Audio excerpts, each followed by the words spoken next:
I dress in the dark. It does not matter if I forget my necklace or earrings. Keep forgetting which day of the week it is, but remember to eat breakfast. Swallow the good white bullet that poisons the place where the lonely breeds. I am dancing again, in the kitchen, spicing sliced pears.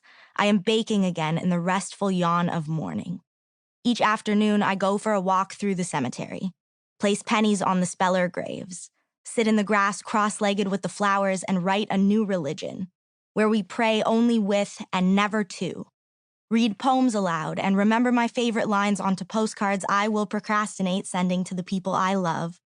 I live alone, 8 states and a border away from home. My cups are clean and upside down in the cupboard. I watercolor peonies instead of picking new wounds. When my tiny talk machine chirps, I do not always check it. I do not wish to see a ghost. I do not wish a summons. I allow myself to go entire days without speaking to anyone except my mother. I swallow 2 bullets blue each night for the ever-grief, sleep. I have not used the word depressed to describe myself outside of a poem in months, but I am drinking Diet Pepsi again.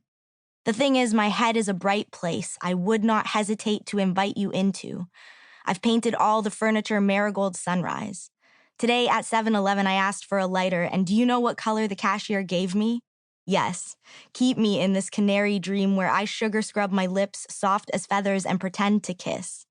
I confess sometimes I cry when I look in a mirror, but I tell myself it is the mirror who is crying with jealousy. On the generous days, I tell myself I am sweet enough to spread on toast and call dessert. Then I giggle. I am not afraid to feel silly. I am not afraid to feel anymore. You know, I wish I wasn't so sad. I have been in such a good mood. Want to know a secret? I think being in love is just a better kind of lonely.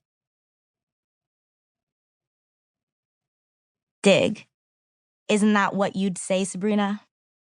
My mother. July 1st. Aortic aneurysm. Immediately, I thought I've seen an episode of Grey's Anatomy about this. I Google aortic aneurysm, thoracic, not abdominal, 5.6 centimeters, surgical procedures. Open repair versus endovascular, stent versus graft, risks, common complications. Can you stop an aortic aneurysm from growing? Can you stop an aortic aneurysm from growing holistically? What happens if a 5.6 centimeter thoracic aortic aneurysm ruptures? Why are all the aortic aneurysm statistics only documenting men? Statistics for the survival rate of women who just turned 60 last November with a 5.6 centimeter thoracic aortic aneurysm. We hang up the phone. I ask Siri, which season of Grey's Anatomy has the episode with the aortic aneurysm, where the doctors did everything they could? Siri asks me to repeat myself. I say, I am not ready for my mother to die. Siri responds, I don't understand the question. I put down my phone and binge watch an entire season of reality TV show. Ice cream for dinner and I'm dairy-free. For hours, nothing matters. I water the plants out of habit, not care. I watch the episode of Grey's Anatomy, which is about an aortic dissection, not a boring aortic aneurysm.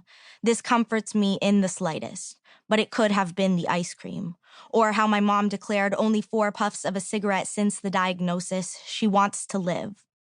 We will wait for tests to be done to determine the appropriate procedure.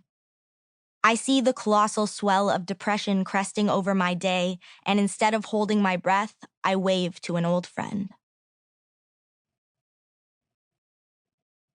On video call, I apologize for my splotchy skin, and my best friend tells me that I am beautiful, says that is the best thing about my face.